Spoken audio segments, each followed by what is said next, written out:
And the Holga was actually the first medium format 120 camera that I ever actually purchased. There's also a 35mm Holga as well. And that tape, well, you're going to find out what that tape's for in a moment. Now, the flex of the episode is not the free Air Canada upgrade. It is actually using Portra 400 in a Holga. This Portra 400 was purchased last year prior to the price increase, just so you know.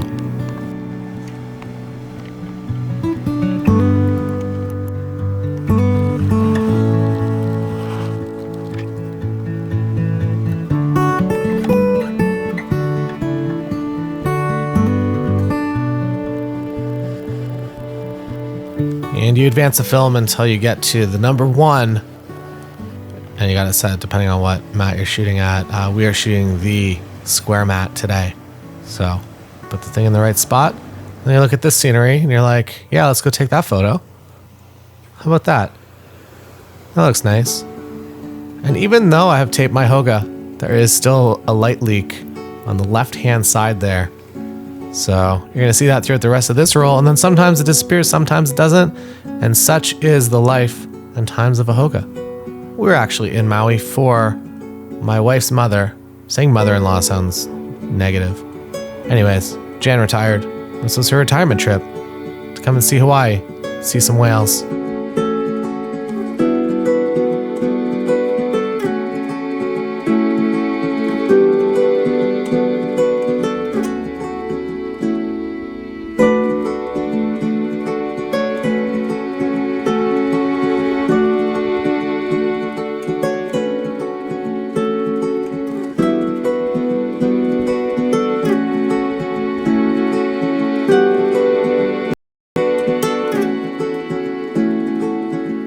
And this was just my morning walk to go get a coffee, or I guess a can of coffee, which is something that you can't get anywhere else in America, in my experience so far, or Canada. You get them all over Japan. I also like this photo a lot here. Get them all over Japan, but you cannot get them at home, unfortunately. But for some reason in Hawaii, you can.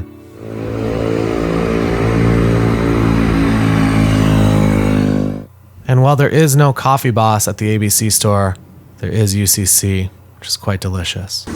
So I thought my photo walk was done. Maybe come back to this. I feel like the sun has to be over here, so I'm gonna come back to this in a little bit because this is a fantastic scene. Tones on this building, quite good. Weird lighting though. Moving into the 35mm Holga. And spoiler alert, I do prefer the medium format version. I had never shot the 35 actually until today. And you get more frames, so I guess that's a bonus.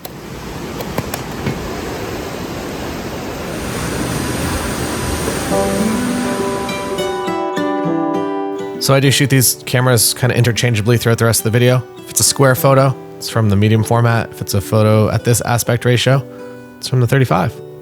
Holga 120. I didn't have a comparison image there, it was just a pigeon. That's Ron. And these are some high school friends. I went to high school with Katie, and my wife Lindsay is a photographer right now. She does a lot of families, so if you want your family photography, come on through to Lindsay Coulter families.com.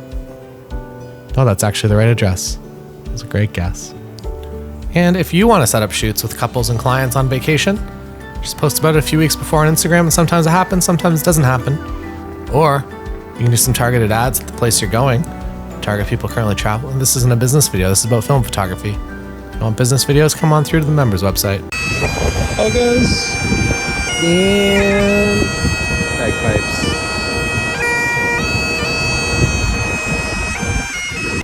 Sorry about that. Sounded better in real life. Probably all noticed in that last shot that I've also taped with the 35mm Holga as well. Some black gaff tape. Bring it on vacation, tape up your cameras, and you're still going to get light leaks, but maybe not as many. There's also a more elegant solution of getting a camera case specially designed for Holga that will cover up most of the light leaks as well.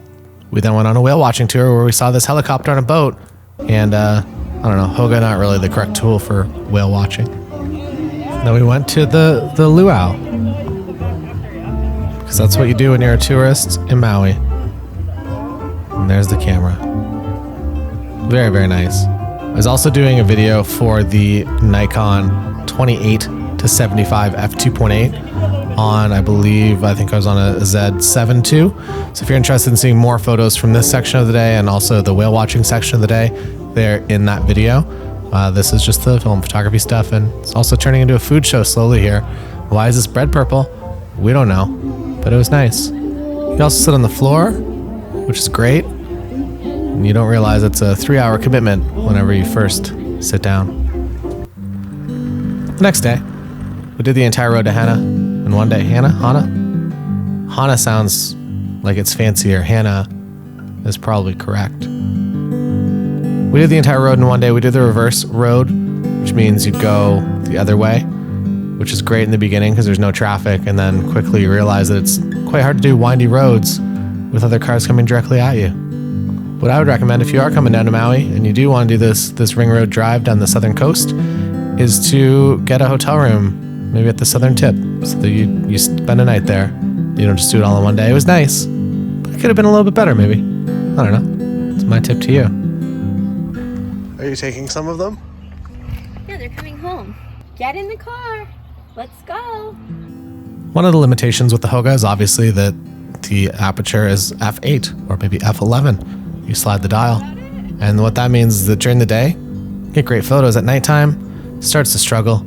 You can kind of go down to sunset if you have some faster film in there. Maybe if you portrait 800. Medium format film doesn't really go up to 6400 or 12,800. I don't even know if 35, you can push it, I guess. But overall, this is a daytime use camera, and with 400 ISO film in here, I would say I was pretty happy.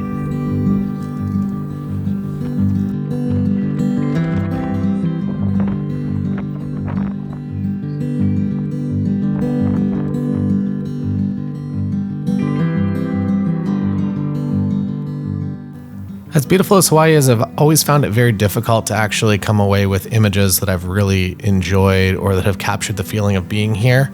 I feel like maybe video in this case does a slightly better job. I like that video clip more than I like that photo. And maybe that's why I enjoy shooting both mediums for my professional work as well as my personal work that we're doing out here today.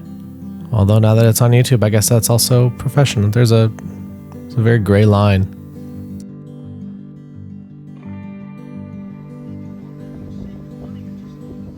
Great.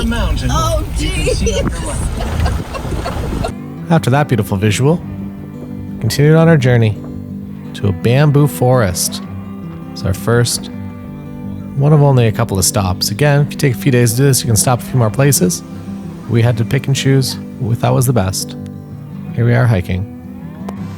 Bamboo. Wow.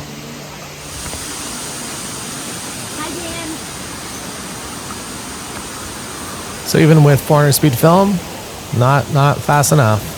Nope. I was promised there'd be pandas on this hike. I haven't seen a single panda yet. Lindsay lied to me. There are no pandas on this hike. And we're back to the waterfall tour and nearing the end of this road. Basically it begins at a Target and ends at a Target, an actual Target department store. It doesn't really, but it kind of does. And if you saw the review of the Nikon 28 to 75, you know what's about to happen next. I'm kidding, nothing really happens. We just take photos here also. But this is the beach that you get to see turtles. So if you want to see some turtles, come on over to the east side of Maui. See your turtles, your windsurfers, your regular surfers, and there they are. They look like rocks. You don't notice them at first, but there's a lot. It's also by the airport. Turtles conveniently located next to your WestJet terminal. It's a great video. And now on to the most important stop we'd made here in Maui, which is Outback Steakhouse. Check out that bread. What an exciting day. So Outback Steakhouse is a bit of an ongoing joke here on the channel if you haven't noticed. You can also watch our road trip to the original Outback Steakhouse all the way from Canada to Tampa, Florida. I also worked at an Outback Steakhouse for like 8 years or something ridiculous. Did all the jobs. They tried to promote me to manager, and I said, I'm leaving. Because I didn't want, you basically take a pay cut to be a manager rather than being a server. That's my story about Outback Steakhouse. Back to outside with 35mm Holga. And we fortunately got maybe the best table. It's not that table.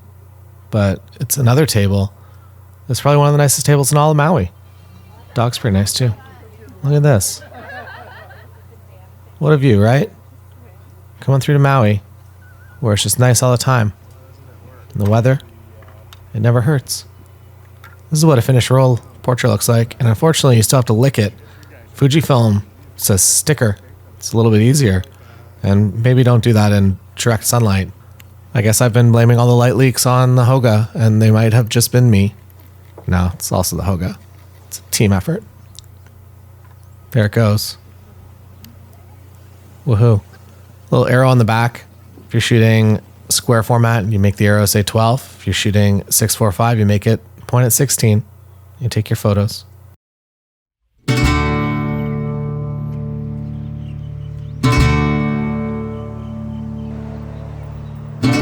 Wow, the iPhone footage just got an upgrade. The Nikon Z7 II, shooting in 4K. Wow. This is Hana. It's very nice here. Is that how you pronounce it? I don't know. Here's this guy. We don't know him. We'll never see him again. But it was a nice moment we had. The Holga I really enjoy because you don't think about anything. You just point it at stuff. And you make a rough composition because your viewfinder is accurate, but as I've experienced, it's not exactly the frame you're taking. It's pretty close. But you don't have to do anything. You just hit the button and hope for the best. You get to stay in the moment, you get to stay in your vacation. And one of the other things I like about film photography is that there's nothing that you can do right now to start editing these images, that they're on that film roll, and there's nothing you can do till you get back and you ship it off to Richard Photo Lab, and they develop and scan for you.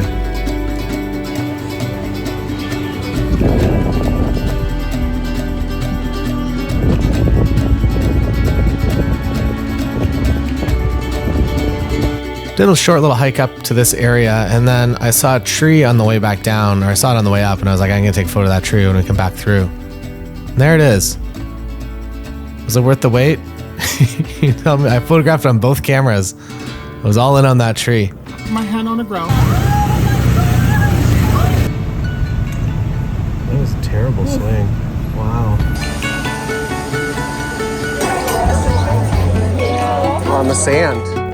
That was the Hula Grill. A recommendation from my friend Steve Skurich that if you watch the Nikon Show Hawaii episode, we talked with Steve on that beach, and he told us to go get Mai Tais at the Hula Grill, and we didn't that trip, but we finally did this trip.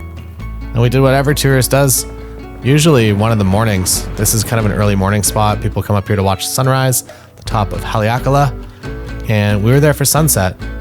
And bring a jacket if you come up here, because while you're in Hawaii, it gets very, very cold, especially around sunrise and sunset. And we had jackets. We were all good. Some other people did not have jackets, and they were very, very cold in shorts at the top of a volcano.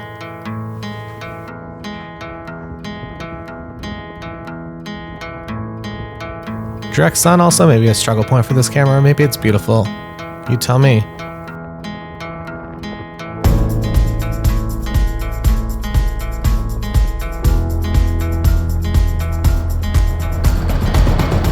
Sunrise versus sunset, Haleakala. I'm gonna say sunset. Fits into my schedule a little bit more. In this Jeep, you can drive on clouds. Look at Lindsay driving on clouds. I narrated the rest of the drive down, but it wasn't as funny as I thought it would. It seemed funny at the time, but got back and it was just quite annoying. Then we went to everyone's favorite stop in Maui, Jersey Mike's Subs. And you might be asking, what did we get? And I honestly don't remember. Looks good though. I'm eating. There's no logo. You can't. I have no ending. And that's it. On that sub, ridiculous. we headed out from Maui. Saw some turtles, saw some people looking at whales, saw the whales that they were looking at. Actually, we saw a lot of whales. There are thousands. If you want to come for whales, come in, I would say, February. We've had the most luck. I think January, February is technically whale season, and all the whales come down from the north, and they have their babies, and they teach their babies how to do stuff, which is kind of cool. So you see the mom go up and they'll do a breach and they'll flop over on their back, and then the baby will go up and do it right after. So as a nature photographer, as a wildlife photographer, all of a sudden your life becomes a lot easier because you have a marker for where that next breach is going to happen. Those are my tips for whale photography here in Maui. Thanks for watching. If you have any Holga questions, comments, put them in the comments below and I will be happy to answer them to the best of my ability. Also, go follow Anna Starr over on Instagram. She is anna.s.snapshots, and I would consider her to kind of be the Holga queen, or at least the person pushing Holga forward the most right now. And she was one of the inspirations for me taking this Holga out in February in Hawaii. Thanks for watching. See you again another time. It was a really fast slideshow. I was going to make it go faster and faster as I got close to the end, but I didn't have the time to do that. So